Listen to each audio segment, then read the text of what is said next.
This lecture starts to talk about another major type of categorical and limited response variable models, auto-regression models, and their extensions. And before getting to all the technical details, I'd like to share with you one of my favorite quotes in statistics and data science. That is essentially, all models are wrong, but some are useful, by George E.P. Box. And there are a couple of things I want to cover. First is the kind of definition of ordinal variables or order variables. Then I will get into the prototypical autoregression model, proportional odds regression model. Okay. So what really is an auto response variable? An ordered variable, sometimes called ordinal. Well, an ordinal order response variable is a response variable that is ordered. Okay? So the responses are ranked or ordered. The distance in between responses does not have numerical meaning. Okay, so we could have codings like 1, 2, 3, 4. We could also have same coding, another coding like 1, 2, 3, 8. The difference between 3 and 4 and 3 and 8 does not have any numerical meaning there. Okay, the only thing that matters is, well, 8 is greater than 3 and 5 is greater than 3 for ordinal or auto response variables. And according to McCullough and Nelder in 1989, in their seminal work, Generalized Linear Models, they argue that ordinal scales in which the categories are ordered, much like the ordinal numbers, first, second. In this context, it does not ordinarily make sense to talk of distance or spacing between first and second, okay? Nor to compare spacing between pairs of response categories. So the only thing that matters is ordering or ranking. And the difference in between the rankings don't have numerical meanings. So here, I can give you some examples, like variables measure on a Likert scale, right? From strongly disagree, right? To disagree to neutral, agree, strongly agree, right? For any kind of public opinion questions or things along that line, okay? And we can rate or code these responses from 1 to 5, right?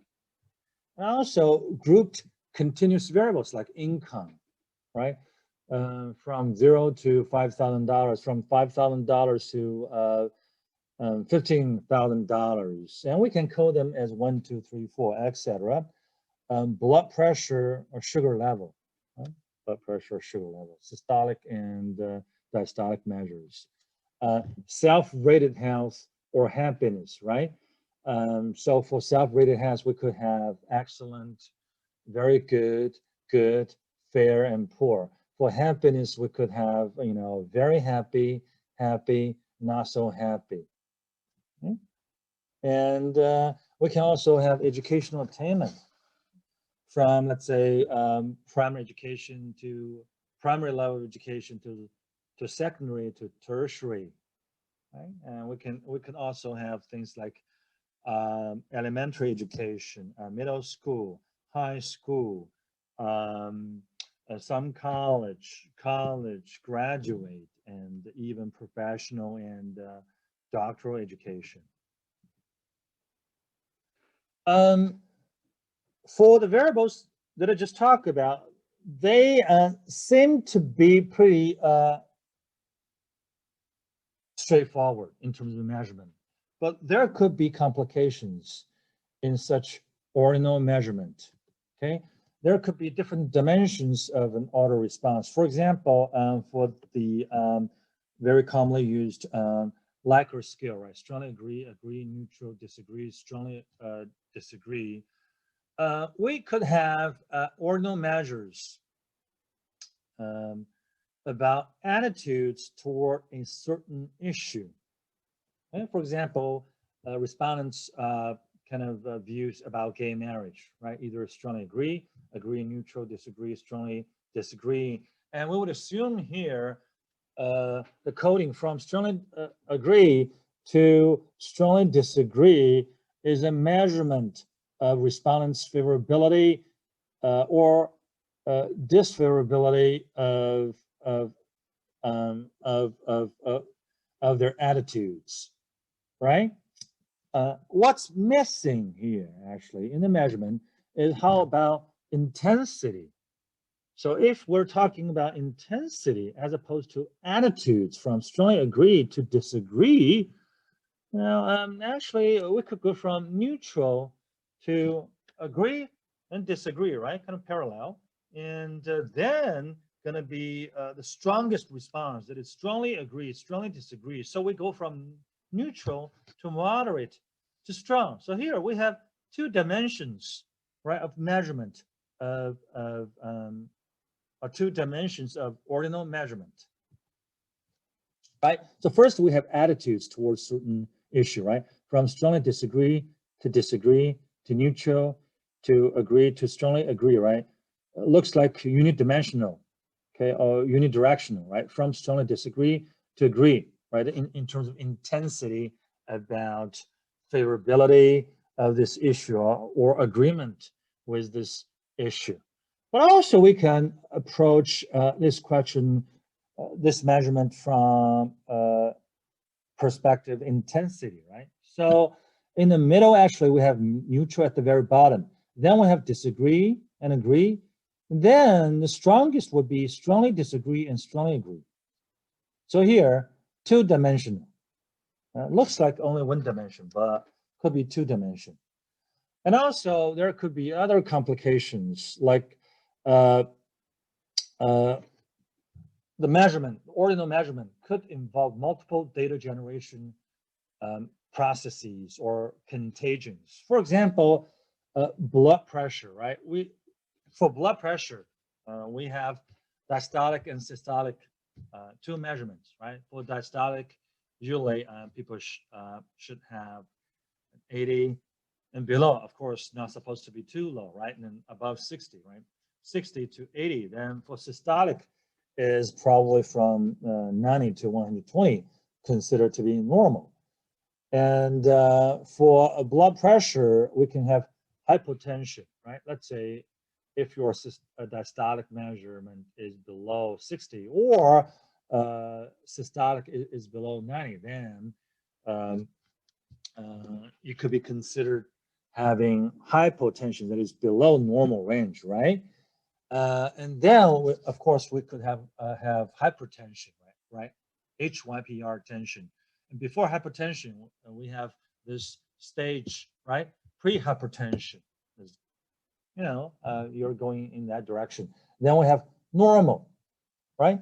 Normal range. But the problem is the cause of the medical conditions here, hypotension and pre-hypertension and hypertension, according to literature, they're different, right? For hypotension, it could be caused by famine, malnutrition, and cancer, right? But for the medical condition of pre-hypertension and hypertension, most of them related to lifestyles, right? The kind of food you eat and the amount of exercise you have. So here we could have two processes. The first process is to differentiate between hypertension and all others, right? Because either you experience famine or malnutrition or had cancer or having cancer, right? Versus normal and above. And among normal and above, that is from normal to pre-hypertension, hypertension, well, we could have another process that's largely dictated by, let's say, lifestyle. Okay, so that's another kind of complication. And also, ordinal measures or measurement does not necessarily just correspond to ranking or ordering. It could bring some additional information.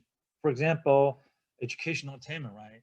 High school, college, and graduate professional school. So this is what is called continuation and stage. Um, let's say if you have college education, we would assume that you've had high school education, you've had middle school, you've had elementary school, right? So this is a sequence of events that respondents experience. And once you take on a high value, that means you've experienced, stages that correspond to low values here, right? So, and there's no looking back. Right? There's no looking back either.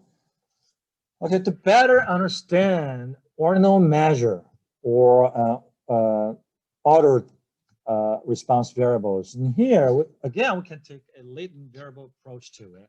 So we say, we observe 1, 2, 3, 4, right? Strongly disagree, disagree, agree, strongly agree, and we contain a similar approach as we had in binary regression models. Here we assume there's this underlying latent variable. And let's say for this latent variable below tau 1, there could be multiple values on this observed latent continuous variable, right? From negative infinity to positive infinity. Well, if this latent variable y star is below tau 1, what we observe 1. Okay? Now here, it also involves this concept of propensity, right? For respondents having 1 that is strongly disagree, there is difference in the degree to which they strongly disagree about a certain issue, right? Same thing for disagree and agree and strongly agree, right? From tau 1 to tau 2, if the latent variable falls in between these two values, well, we observe 2 for this ordinal response variable, and we observe 3, observe 4. Okay,